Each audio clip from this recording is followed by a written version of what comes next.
Kali ini 02 Tom pengen membahas kelemahan Ninja RR. Apa aja sih kelemahannya? Kita cek teman-teman. Pertama, Ninja RR itu adalah motor keluaran Kawasaki. Kebetulan ini adalah tahun 2013. Kemudian berjenis kelamin 2 tak ya, artinya 2 langkah. Nah, motor ini tuh dengan kesempurnaan buatan manusia pasti ada kelemahannya. Apa saja kelemahannya? Yang pertama, kembali lagi ya, yang pastinya adalah oli samping teman-teman.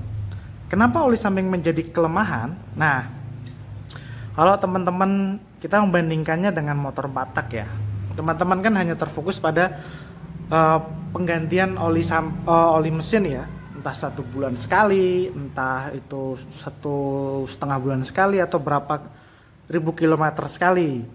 Nah, kalau dalam motor 2 tak ini kan ada 2, ada di pengisian oli yang mengisi tentang ruang gear sini, bagian crankcase, kemudian oli samping yang buat untuk untuk ruang bakar. Nah, itu kenapa menjadi kelemahan, karena kita harus double oli, artinya pertama oli samping dan kemudian oli mesin. Itu sebuah menjadi kelemahan motor 2 tak itu sendiri. Nah, kalau teman-teman kan biasanya hanya cek rutin tuh hanya oli mesin saja. Kalau Ninja terutama atau motor 2 tak, Ninja RR harus rutin mengecek oli samping. Tempatnya di sini, dibuka jok, terus dibuka di sini diisi. Itu yang kelemahan yang pertama. Kemudian apa lagi, guys? Yang kedua, nih kunci. Karena kan model lama ya, jadi pengaman kunci gitu hampir nggak ada. Jadi contoh masih kayak motor lama aja. Nih kuncinya nggak ada pengaman. Jadi kan kalau motor-motor sekarang kan pakai magnet atau pakai keyless. Jadi kan dia membuat motor itu lebih safety, jadi lebih aman. Kalau ini enggak. Kalau kita kunci pun seperti ini kan, kita kunci. Ini terbuka gini teman-teman. Ini rawan sekali. Nah, langkahnya bagaimana biar tidak rawan? Pertama, teman-teman boleh untuk mengganti ini dengan aman. Nih, diganti dengan produk-produk aftermarket yang mungkin ada sensornya, atau memasang alarm. Jadi kalau terkena apa-apa, amit-amit, bisa untuk dihindari, atau ada tanda bahwasannya motor kita sedang dioprek-oprek sama orang gitu. Itu kelemahan yang kedua. Ini dia kelemahannya teman-teman. Apa coba? Yap, emisi. Nah, kalau teman-teman pengguna 4 tak kan, kalau tandanya motor ngebul itu kan bahaya. Nah, kalau 2 tak, mungkin Ninja, mungkin Eric King, mungkin Fish Air 125Z, yang pokoknya yang berjenis kelamin 2 tak, itu diharuskan dia malah ngebul teman-teman, entah tipis entah tebel, yang penting dia harus ngebul. Nah, itulah menjadi kelemahan. Yang pertama itu karena ngebulnya pembakaran oli samping di ruang bakar dengan bensin, yang mengakibatkan karbonnya itu lebih banyak dibuang. Itu kelemahannya. Dan pastinya suaranya lebih berisik daripada motor 4 tak yang standar. Kalau pemula-pemula pengen milih Ninja tapi pengen suara adem, ya carinya yang 4 tak. Mungkin Ninja 4 tak atau ZX25R, itu kan adem suaranya kalau knalpotnya standar. Kalau jenis 2 tak pasti suaranya cempreng, teng teng teng teng teng teng, seperti itu. Itu menjadi kadang-kadang menjadi kelemahan motor 2 tak. Bayangkan mungkin ada yang lagi sakit gigi, terus teman-teman manasin gitu kan sambil geber-geber, kan gak enak banget rasanya. Itu pengang di telinga. Itu menjadi kelemahan kalau menurut saya. Tapi dengan kelemahan itu ya teman-teman harus cari tahu bagaimana caranya biar tidak mengganggu tetangga. Apalagi kalau malam-malam teman-teman ya sopan lah, kalau masuk gang ya jangan digeber-geber, santai aja jalannya. Mungkin bisa mengurangi dari kebisingan itu. Atau kalau pengen tadi nggak begitu ngebul, ya menggunakan oli yang low smoke teman-teman. Kasihan juga kan yang di belakangnya, kalau pas kita di lampu merah kita nyalakan terus, yang belakangnya kan ngebul, kayak kena itu teman-teman, apa namanya, fogging.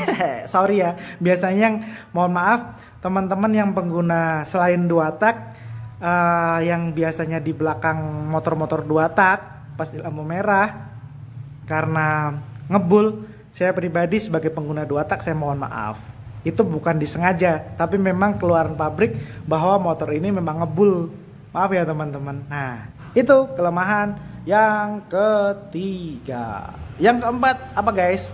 Yang keempat adalah tentunya rem. Kenapa rem ini emang nggak pakem? Pakem teman-teman. Remnya itu Ninja itu pakem. Tapi kalau ini kan masih dulu ya, masih belum ada zaman-zaman itu tuh, masih sedikit yang menggunakan sensor ABS atau auto brake system ya.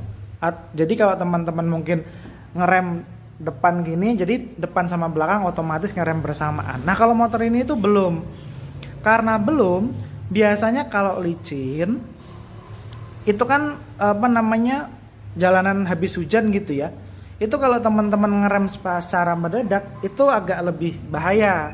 Jadi teman-teman itu sedikit harus hati-hati, pengeremannya ya manual, jadi ya ngerem depan sedikit, ya ngerem belakang sedikit, jadi ya lebih menggunakan perasaan gitu, lebih menggunakan perasaan. Teman-teman feelingnya itu lebih diasah kalau dalam motor yang tidak menggunakan ABS.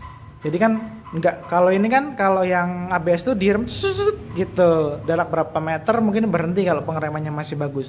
Kalau yang non ABS kan kita butuh untuk feeling bagaimana caranya meredam dari efek pengereman yang mendadak tadi supaya tidak delosor. Nah gitu, itu kelemahannya. Terus apa lagi sih teman-teman?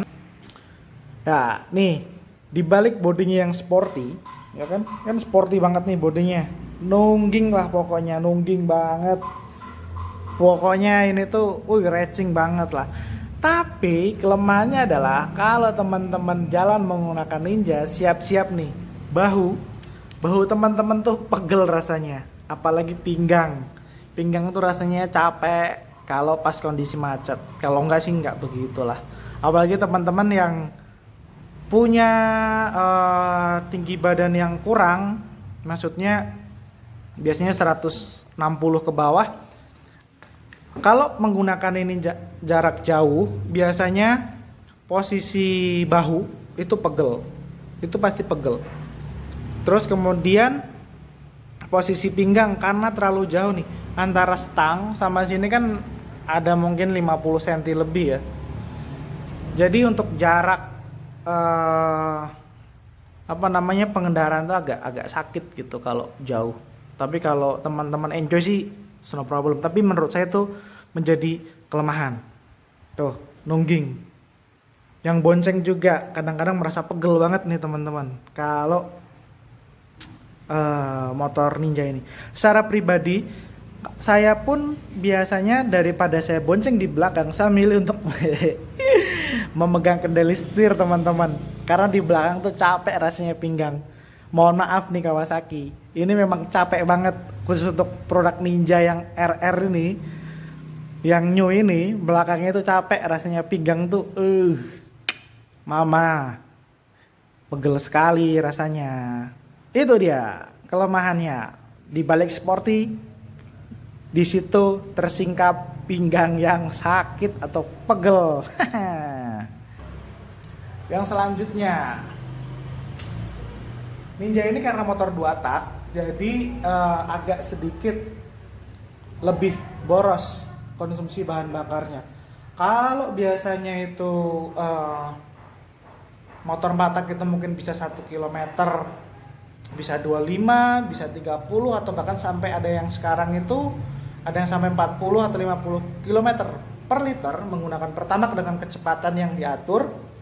Nah, kalau Ninja itu rata-rata di 20 sampai 25 itu menggunakan Pertamax saya, Pak. Nah, kalau menurut saya itu agak sedikit boros dibandingkan dengan motor-motor sekarang. Nah, dengan mempunyai kapasitas mesin tenaga yang buas, juga butuh asupan makanan yang banyak. Jadi motor Ninja ini RR 2 tak new lagi, saya bilang agak boros jika dibandingkan dengan 4 tak. Itu menjadi salah satu kelemahan Ninja jika teman-teman pemula ingin memiliki Ninja.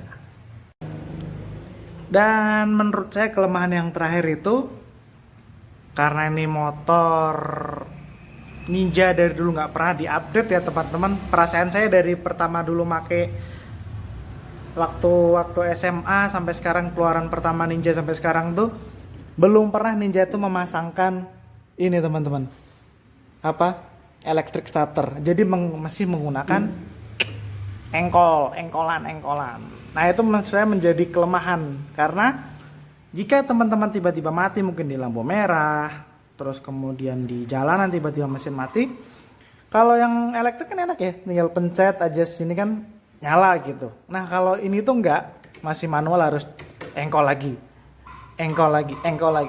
sampai nyala. Kadang-kadang kan enggak sekali langsung nyala. Kalau pas sekali sih oke. Mungkin kan pas di lampu merah gitu kan tiba-tiba mati gitu. Aduh, nggak enak banget, udah mau lampu hijau terus tiba-tiba mesin mati. Mau nggak mau harus engkol dulu. Kalau pemakainya teman-teman, apalagi yang cewek yang pakai, kan susah banget untuk engkol seperti ini. Butuh ekstra kan. Walaupun sebenarnya ini nggak keras kalau diengkol, ringan banget teman-teman ini engkolannya. Tapi ya tetap sama aja. Maksudnya agak ribet. Seharusnya kan tinggal pencet aja di sini kan kelar semua masalah gitu. Tapi ya karena produk ini sudah discontinue, ya jangan berharap Ninja itu akan ada electric starternya, kecuali teman-teman mengupdate sendiri Ninja kesayangannya. Oke, itu sih menurut saya kelemahan-kelemahannya. Oke, jadi mungkin itu saja kelemahan-kelemahannya. Bagi pemula yang ingin beli Ninja, apakah itu menjadi sebuah kelemahan yang teman-teman perlu pertimbangkan? Ya menurut saya iya. Tapi akan menjadi sebuah kendala teman-teman memilikinya? Ya tentunya tidak. Karena kalau teman-teman cinta pada suatu produk atau suatu barang yang ingin dibeli, ya pasti dengan segala risikonya kan teman-teman nikmati kan, seperti itu. Oke, mungkin sekian dulu video kali ini. Semoga teman-teman terhibur, semoga bermanfaat videonya. Kalau silahkan like ya silahkan, subscribe silahkan, share juga silahkan jika teman-teman menyukai dan video ini bermanfaat tentunya. Nah, teman-teman jangan lupa, yang muslim selalu sholat 5 waktu, jangan sampai telat.